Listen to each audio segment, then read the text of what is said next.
चल हंसा सतलोक हमारे, चल हंसा सतलोक, चल हंसा सतलोक हमारे, चल हंसा सतलोक।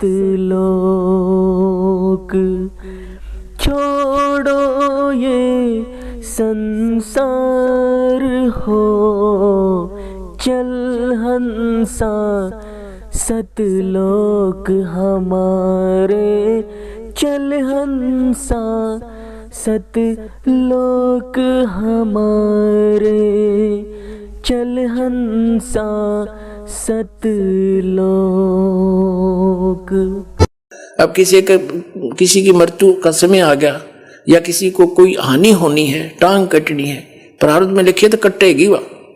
ब्रह्मा विष्णु महेश की साधना से कोई बचाव नहीं, जान जानी हो जावेगी।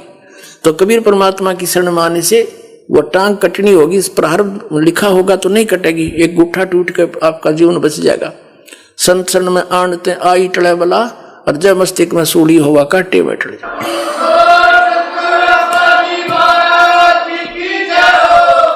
अब आपको दिखाते हैं परमात्मा ने क्या कहा था। गुण तीनों की भक्ति में ये भूल पड़ो संसार, कह कबीर निज नाम बिना। वास्तविक भक्ति साधन मंत्र बिना कैसे उतरोगे तुम पार।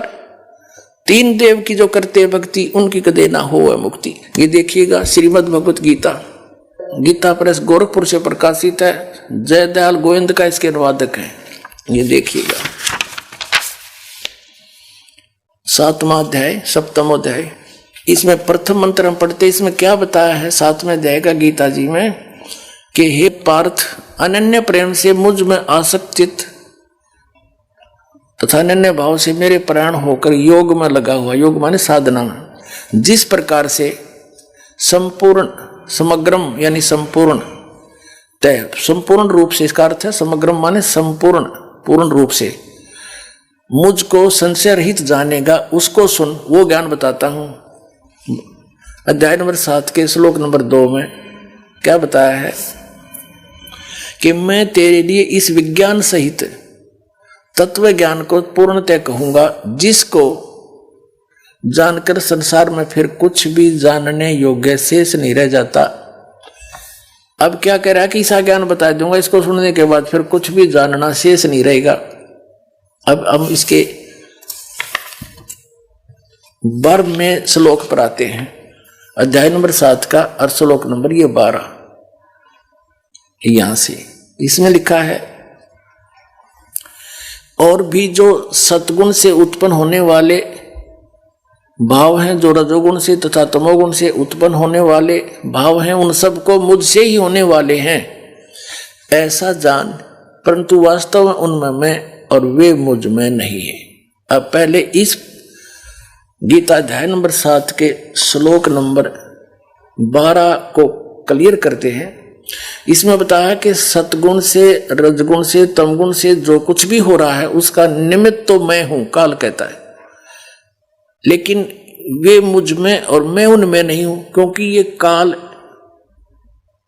कौन है? ये ब्रह्मा विष्णु महेश जी का पिता है, और इसने इन तीनों पुत्रों को एक एक गुण युक्त बना दिया। रजगुण ब्रह्मा जी, सतगुण विष्णु, तमगुण शिव जी। इनके द्वारा क्या हो रहा है? रजगुण ब्रह्मा जी के अंदर से निकल रही वो तरंगे हमें प्रभावित करती हैं, जिस कारण से हम संतान उत्पत्ति के लिए विवश हो जाते हैं। सभी प्राणी संतान उत्पत्ति करते हैं काम वासना से प्रभावित होकर के, और फिर यहाँ के सुख सुविधा के लिए ठाठ बाट की बकवादों को, उसी के दबाव में हम सब खोज रहे। ये उससे हो रहा है। फिर सती थी यानी मोह ममता एक दूसरे में, ये सतोगुण भगवान श्री विष्णु जी के शरीर से निकल रही उन तरंगों के कारण हमारे ऊपर अफेक्ट है ये, जिससे हम एक दूसरे ममता है, भाई का बाण, भाई का प्रेम, माता पिता में लगाओ, बच्चों के अंदर संपत्ति में मोह है, ये हटाया नहीं हट सकता। चाहे कितने सिर पर टिकले इंसान, इतने विवश है हम यहाँ पर। और फिर तीसरा तमोगुण भगवान शंकर का अपने पता ही है, संहार करता है। कहते हैं इन तीनों से जो कुछ भी हो रहा है इसका मुख्य कारण तो मैं ही हूं, नियमत तो मैं ही हूं, लेकिन ये मुझ में नहीं, मैं इनमें नहीं, क्योंकि इनसे अलग रहता है, इनसे गुप्त रहता है अलग से। ये ब्रह्मा विष्णु महेश को नहीं पता आज तक हमारा पिता कौन है, ये सब गुप्त रहकर सब कार्य करता है।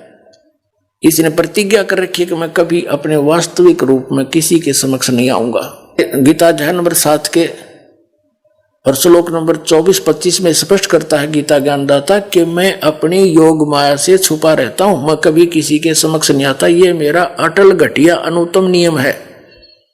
और ये मूर्ख जन समुदाय मुझ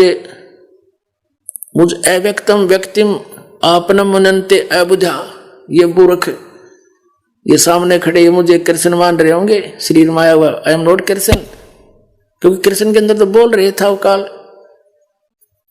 तो इसने कसम खा रखी है कि मैं अपनी योग माया से छुपा रहता हूं, मैं किसी के सामने नहीं आता, ये मेरा अटल नियम है। इस आधार से ब्रह्मा विष्णु महेश को भी पता नहीं हमारा पिता कौन है।